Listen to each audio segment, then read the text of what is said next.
NCR में वायु प्रदूषण नियंत्रण के लिए मुख्यमंत्री नायब सिंह सैनी और केंद्रीय मंत्री भूपेंद्र यादव ने उच्च स्तरीय बैठक की है। इसमें नो पीयूसी नो फ्यूल व्यवस्था, नई ईवी नीति और हरित चौराहों के विकास को लेकर बातचीत हुई है।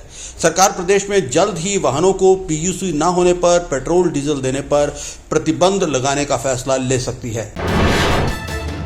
फरीदाबाद में 2.5 साल में 42,281 लोग साइबर ठगी का शिकार हुए हैं, जिससे 2 अरब 14 करोड़ रुपए की धोखाधड़ी हुई है। निवेश और डिजिटल अरेस्ट के नाम पर हर दिन औसतन 10 नई शिकायतें दर्ज हो रही हैं। हालांकि पुलिस ने 66 करोड़ रुपए वापस भी दिलाए हैं।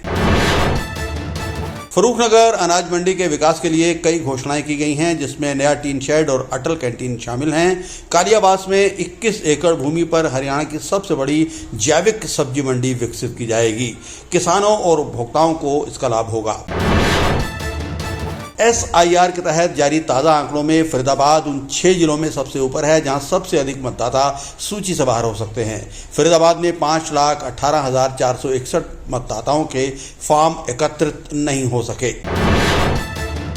पानीपत ट्रैक पर प्रस्तावित हाइड्रोजन ट्रेन का ट्रायल अंतिम समय में स्थगित कर दिया गया है। रेलवे ने परिचालन और तकनीकी कारणों का हवाला देते हुए ट्रायल को फिलहाल टालने का निर्णय लिया है। ट्रायल स्थगित होने के बाद शुक्रवार दोपहर हाइड्रोजन ट्रेन को नियमित रखरखाव और तकनीकी निरीक्षण के लिए शकूर बस्ती भेज दिया गया।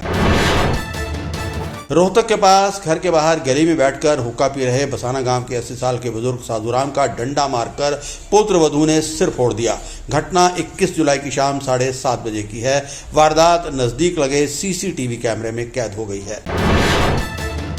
हरियाणा में स्वयं सहायता समूहों से जुड़ी महिलाओं को डेयरी संचालन के लिए पंचायतों में 500 गज तक जमीन मिलेगी। राज्य ग्रामीण आजीविका मिशन में पंजीकृत स्वयं सहायता समूहों को 5 वर्ष के लिए पंचायती जमीन मिल सकेगी।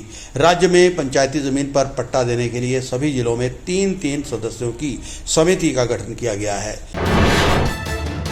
रोहतक में 9 जून को डी पार्क में हुए अग्निकांड में प्रभावित 5 लोगों के मुआवजे की राशि तय हो गई है। 3 रेहड़ी और 2 जूस विक्रेताओं को 50,000 से 2 लाख रुपए तक का मुआवजा मिलेगा।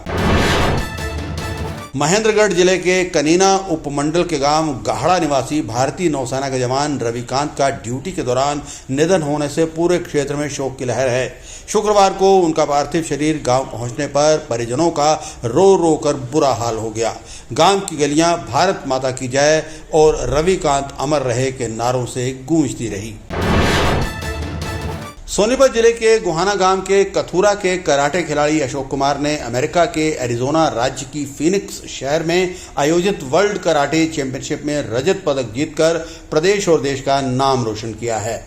यूनाइटेड स्टेट कराटे अलायंस की ओर से आयोजित प्रतियोगिता में अशोक कुमार ने ब्लैक बेल्ट काटा स्पर्धा में शानदार प्रदर्शन किया।